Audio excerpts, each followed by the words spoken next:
Welcome back to 102.7 Shop FM. We are Nerds of the North. Starting a little bit early today, it is almost 7:45 on March 12th, 2014. I am joined by my co-host, DJ Padawan here. I am DJ Bodobo. Yes, we're starting early because it's March break, and we are reporting from Comic-Con, so we have a longer show just so we could cover what we saw. Yeah, starting off our show today there, we got a bunch of earworm of music coming up today. Do You Want to Build a Snowman was our first song off of the Frozen soundtrack. Yes. I had to sit you down to watch this movie at my place the other night. You sat me down to watch Frozen, and I will admit, since then, I have purchased the soundtrack. Yes. I am not purchasing it on digital. I am waiting for the Blu-ray. Yeah. Which is only 2 weeks away. Yeah. I didn't realize that the Xbox got it so much earlier, so I purchased it on there. The second track we played was from the lovely Lindsey Sterling. This track was called Electric Daisy Violin. Yes, very upbeat song. Very, very good song. We're going to start out, as we were explaining before, we have an extended show today. We're going to talk about our Comic-Con experiences, but we're going to start it off with video game news today. Yes. Video game releases, upcoming video game releases. This week there's a couple of digital releases on the Xbox and the PS3. This one, Constant C, is a Xbox 360 and PC game. It's a 2D puzzle platformer game, along with Vessel, which is for the PS3, the PC, and the 360, is another 2D action puzzle game. So if you're a fan of the 2D puzzlers in any way, this is the weekend for you. March 14th, Yoshi's New Island for the 3DS. I might actually go pick that one up. I need more games for my 3DS. I'm not that big into Yoshi, and if you need more games for your 3DS, how about you get Ocarina? Yeah, that's true. I could do that. Yeah. You want a time sink, Ocarina of Time, then play Master Quest. Yeah, the amount of hours that I've logged into my Pokemon games, you'd think I'd have something else where I could log that much hours. Well, either that or I'd say pick up Bravely Default. But. Yeah, I'm still on the fence. I might do it. And then upcoming on March 18th is the prologue to Metal Gear Solid 5, The Phantom Pain. This is Metal Gear Solid 5 Ground Zeroes. I personally never really got into the Metal Gear Solid games. No, me neither, because I didn't get into PlayStation until really, really late. Yeah. So this prologue takes place 1 year after Peace Walker, which I'm guessing was the last Metal Gear Solid game. I don't know if that counts the Vita games or not, but this is coming out for the PS3, the PS4, the 360, and the Xbox One. Mm-hmm. So just about every console. And then also on the 18th is Final Fantasy X or Final Fantasy X. These are the HD updates? Yes, the HD remasters for the PS3 and the Vita. They have gotten great reviews so far. So hopefully they live up. I never played Final Fantasy X. I don't remember which one that exactly is myself. Like, I know clearly which one 9 was. I think it was... 10 to me seems like it's the one with the... underwater soccer? Maybe. I believe it was 2001 or 2000. I believe. Still, at that point, when it was out, I had not been an owner of a PlayStation. Yeah, that's true. I did not own a PlayStation until Guitar Hero 2. See, I had one before that. Mine, I always had a PS2. It was the Xbox that I delayed on for so many years.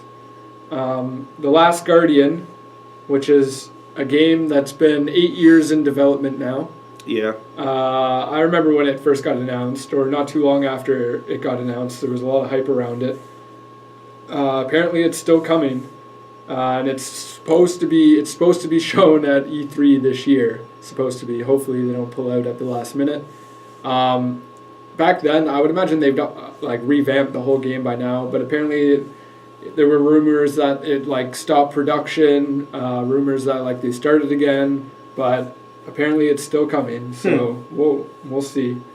Another game that took a long time to finally come out to market is WildStar, which is an MMO being developed by 17 former Blizzard developers that were working on World of Warcraft. So they have their own studio, and they're the founders of this studio, and they're releasing WildStar on June 3rd. There is it kind of looks like almost like a more cartoony World of Warcraft, at least in the trailers that I was watching. It looks interesting though. Okay. But this comes after World of Warcraft seems to be selling out more and more these days. Just because you can pretty much buy the game and get a level 90 character. Yeah, they tried to get me to do that this morning, actually. Right off the bat, yeah. You can pre-order the new expansion for World of Warcraft. Which won't actually work for you unless you have all the other expansions. Yes, so it's kind of enticing me back. I have the newest one, I believe, on there. Yes, I know you have Pandaria because Yes. I unfortunately made you buy it. Yeah. Honestly, like, it doesn't matter. Like, I go back. I'll end up going back and playing it. I just got my Diablo 3 set back up. Yeah. And with Reaper of Souls coming out, I think I did it just in time because Reaper of Souls is later this month. Yeah. So that's going to be a lot of fun. New class to play. Yeah, that's actually pretty exciting. I'm looking forward to that. I still have it installed on my PC. Well, you know what happened to Skynet, so... So did you have to start from scratch? Or Yes. Yes? Okay. See, I honestly wouldn't mind if my PC totally... Like, I would miss a lot of things. There is a lot of recordings and stuff like that I wish I probably could have saved, but other than that, I wouldn't be too... I like having a fresh start every once in a while. No, I had, unfortunately, I had a hard drive get corrupt to the point where there was a fault actually in the hard drive itself. Yeah. So there's no point but replace. Yeah, that's no fun. And running a RAID configuration in the format that I had it meant I had to format the other drive. Finishing off that World of Warcraft thing, the level cap is going up to 100. And one of the certain bonuses for pre-ordering is you'll be able to get an instant level 90 character on your account. So that's... Yes, here, jump to level 90 so that you won't have any experience as to how each attack works to get to that point. Yeah. So you're lost when it comes to arena. It's pretty silly, yeah. Like, you're pretty much given a full-out character and I guess expected to know what's going on in the game. Like, it's cheat mode. It is. It really is. But you'd have to have some previous experience with MMOs at least to understand where to go from level 90. Today, I believe, actually was the BAFTA Game Awards, which is the British Academy. Okay. Television and movie awards. They have a pretty decent video game category. Mostly dominated by The Last of Us and Grand Theft Auto 5. They got all the major awards today. Another predictable one was the sports section of the awards, which was FIFA 14, which over in Europe, who could argue that? Wait. Soccer or football sells well in Europe? Yeah, there was a bunch of sports titles under the nominations, but FIFA obviously came up on top. Oh yeah. Last of Us got Best Story, Best Action Adventure, Best Audio Achievement. GTA got the Best Game Design, Best Multiplayer, the Best British Game. That's pretty... that's I don't know why they have that category, the Best British Game. Well, Trevor is Canadian. I know. And we're a British colony. But I guess so studio, one of the Rockstar Studios, is probably over in the UK. There's so many Rockstar branches. I can't even keep track of them all. Speaking of, I guess, somewhat local developers, Ubisoft Toronto is said to be working on 5 unannounced titles. So That's they haven't really been up to much since the company started in Toronto. I believe 3 years ago now, maybe. You gotta. They worked a lot. You gotta get everything put together before you start doing IP, right? Yeah, but if they're working on 5 unannounced titles, you would imagine it's got to be a pretty big operation by now. Working on 5 unannounced titles could simply mean that one of them is, we've come up with this idea. Well, yeah, I'm pretty sure that's what they're all starting Yeah. points for wherever they're going. Dark Souls 2, which came out last week, I believe, getting really great reviews. I know my little brother's been playing this one, and I'm pretty sure Gareth is a fan of the series. They actually have stat trackers. I don't know if it's actually on the main menu of the game or if there's leaderboards of some kind, but there's players have died 4.3 million times since the game's release. It either came out it's yesterday. not difficult to die in Dark Souls. Yeah. They don't make it easy to live. So I'd imagine the sales will be coming in for those at the end of the month. We'll see how well it does. Yep. Ni no Kuni. Yes, I saw that piece of news. Yes, shipments have passed 1 million. 1 million copies of Ni no Kuni are out there now. It's good to hear. The studio behind that game, I hope they do something similar or carry on the series, whatever. Carry on the collaboration with Studio Ghibli. Yes, it would be nice to see them affiliated with more games. Especially who knows what's going to happen with the movies. If they'll continue on or we'll see. We'll see how it goes. Today, actually tomorrow, maybe part of tonight, the Nintendo eShop is undergoing maintenance. This affects the Wii U and the 3DS. And this affects most of the online. I don't know if it'll affect the online play for certain games, but games like Pokemon will not. You won't be able to access the online features.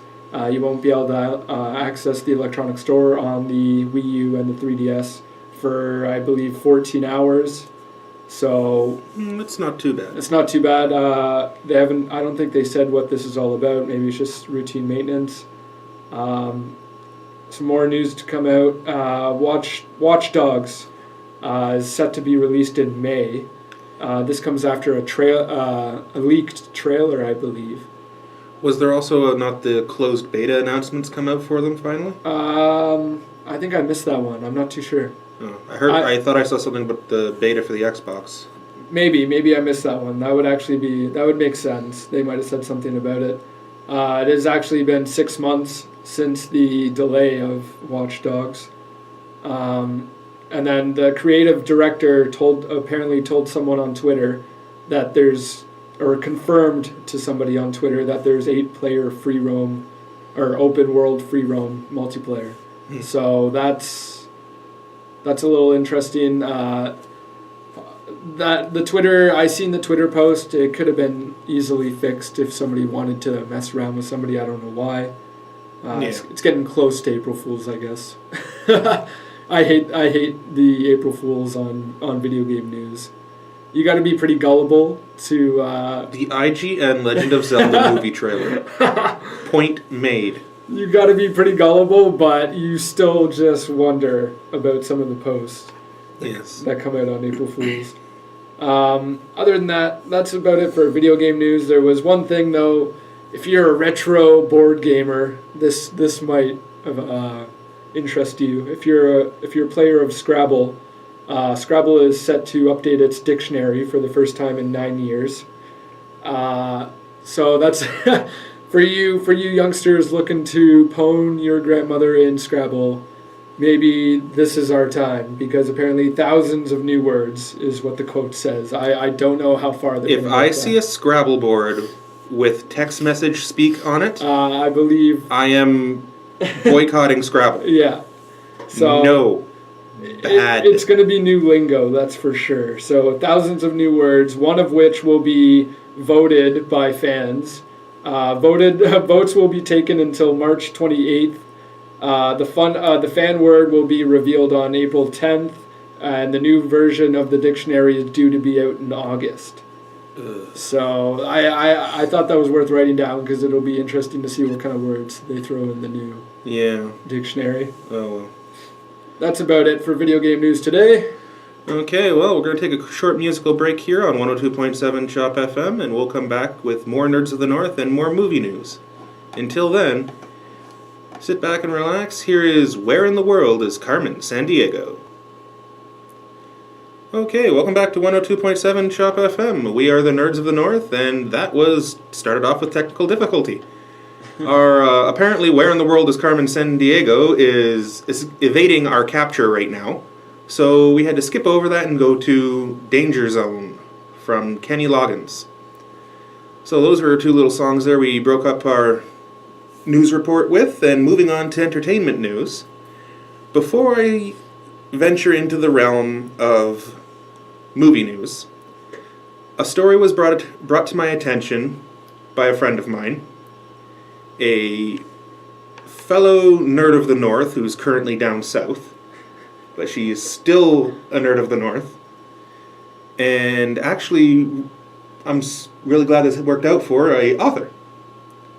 So this story was brought to me by a Miss Eden Hinrichs, and it's about Anne Rice.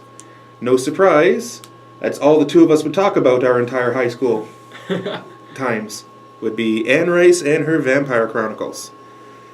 Well, in a recent podcast on, ironically enough, her son's podcast station, Anne Rice has let slip that this October, in time for Halloween, a new edition of the Vampire Chronicles will be released.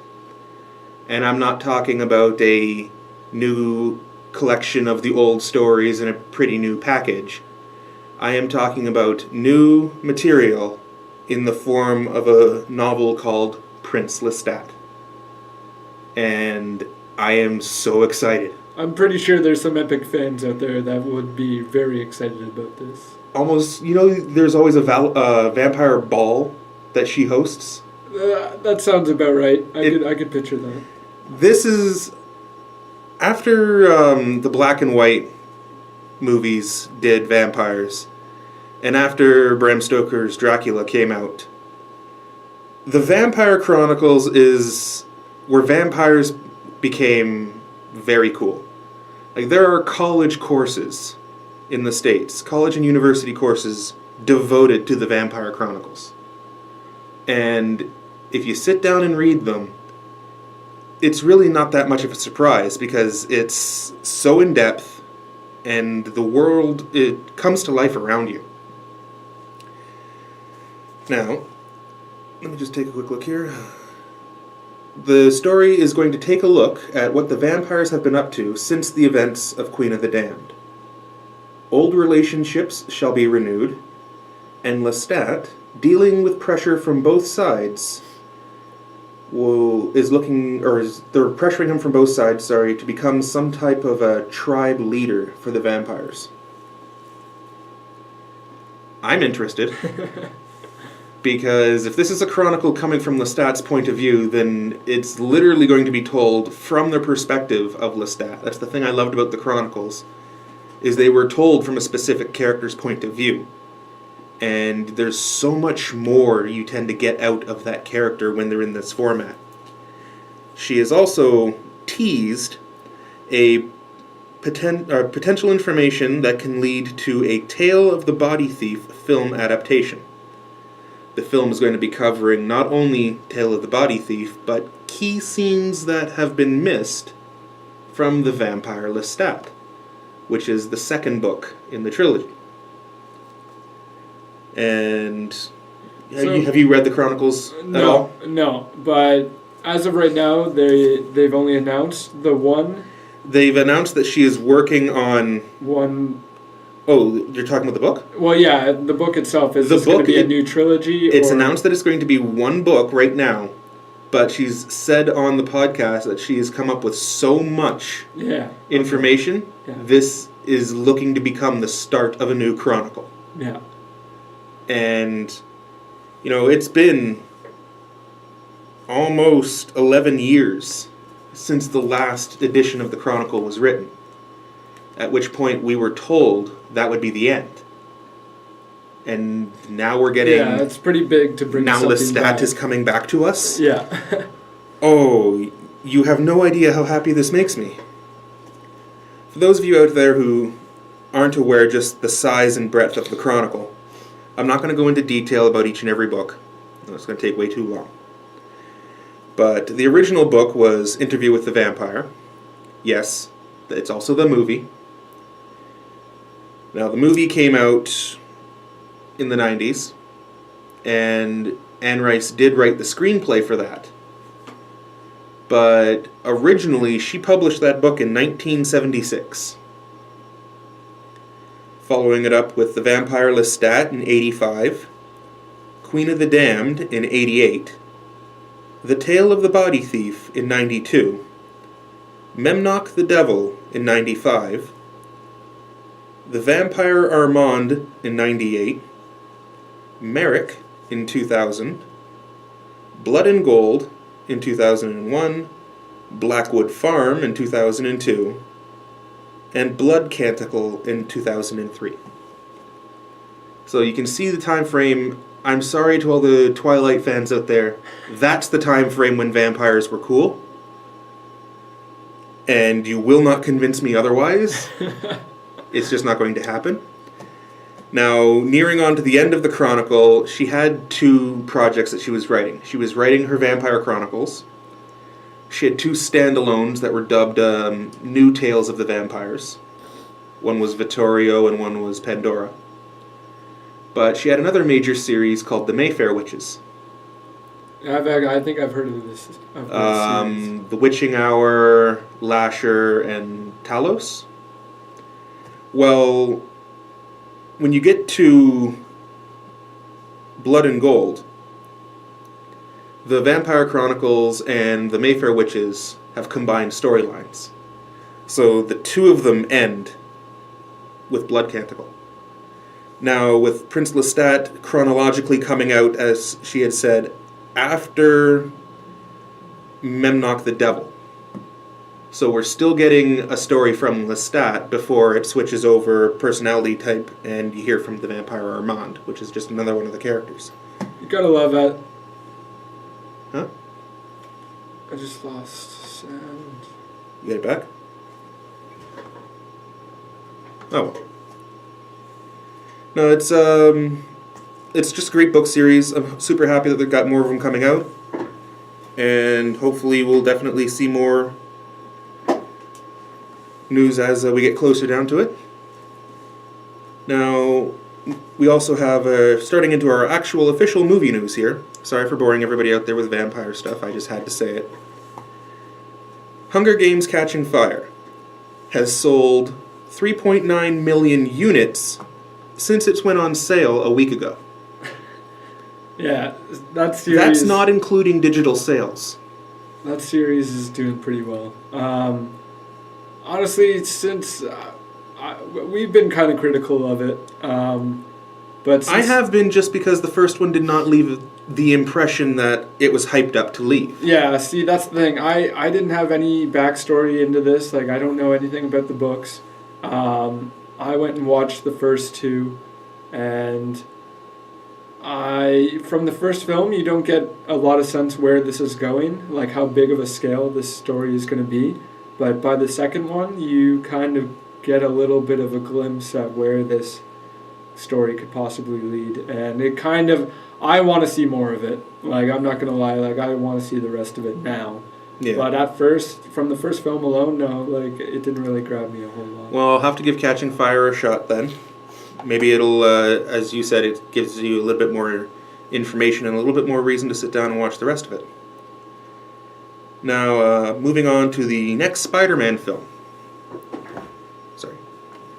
This new Spider-Man film, I think we're running into a problem here.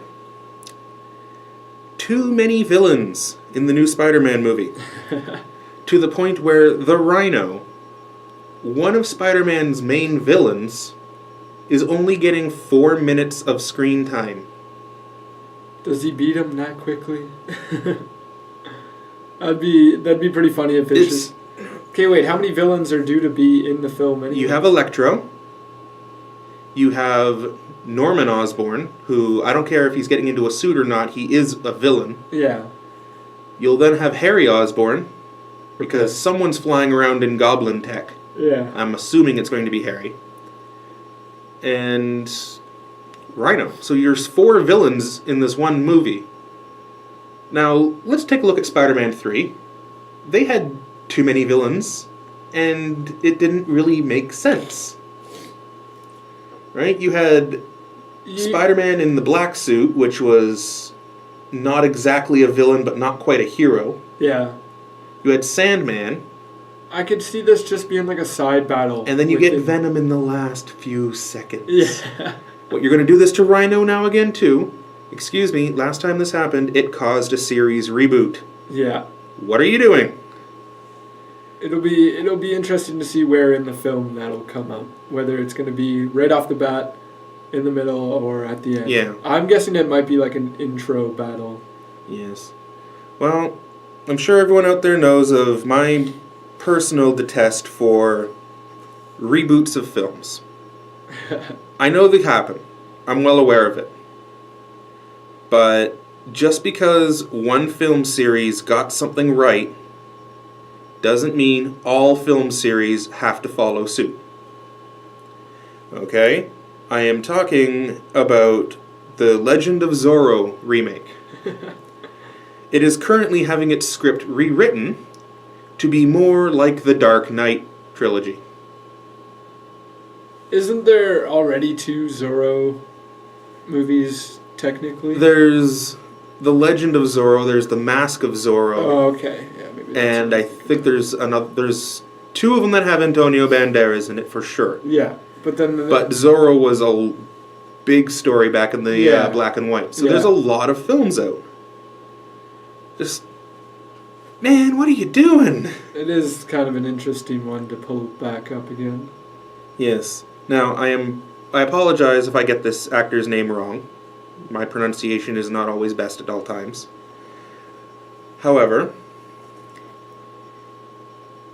Idris Elba has been cast as Shere Khan in Jon Favreau's new Jungle Book. This is going to be so interesting. This is the man. He's Colonel Staker or Straker. He's the general from Pacific Rim. Yeah. Okay. You know, today yeah. we are canceling the apocalypse. Yeah. He's also Heimdall in the Thor movies. Yep. The one who controls that portal. Yep. So that man's voice. Oh, is that ever going to work for Shere Khan? That's going to be... I would love to see that coming out of that tiger. That's going to be creepy. Yeah, that's going to be an interesting one, for sure. Very, very creepy. Have you seen the trailer for Sin City, A Dame to Kill? I watched a little bit of it. I didn't get all the way through it. I've watched the first movie. I don't know where they're going with it, but they're definitely trying to make it look like the original. Yeah, that's for sure. And I don't think it's... Okay, they're based off of comic books, so I might not be understanding comic book logic. But this has to be set before, because Bruce Willis's character is there, and Mickey Rourke's character is there. And I'm pretty sure they both weren't there at the end of Sin City. That would kind of make sense. But what year was the first movie? I don't remember. Yeah, I can't remember. Okay, moving on for release dates. For theaters this week, we have Need for Speed coming out on Thursday with advanced evening screenings. I kind of want to see it. I have a gift card I can waste. Yeah. We then have The Art of the Steal, which is a Kurt Russell movie. Looks vaguely interesting. Don't know much about the story myself. And then you've been going on this for a little while. It's Veronica Mars's launch day. Yay! This Friday. Is it actually getting screen time in Newmarket? I don't know if it's getting screen time in Newmarket or Aurora, but it is coming out on release. this Friday. Now, for Blu-ray and DVD release, we've got a lot of the small-name documentary stuff, the smaller-named art house films. The only major things I could spot that were coming out were Cowboys and Aliens, the extended edition, is hitting Blu-ray. And one of the recent horror films called Thirst is coming up. Never heard of it. Me neither myself. I'm not a huge horror film buff, but that was another thing that high school friends usually covered. Yeah. Okay, well, that's primarily it for our movie news for today. So we're going to kick it on over to our nostalgic break, which I'm hoping will work better than our first musical break. So here on 102.7 Chop FM, we're going to kick off our nostalgic break with Huey Lewis in the News, The Power of Love.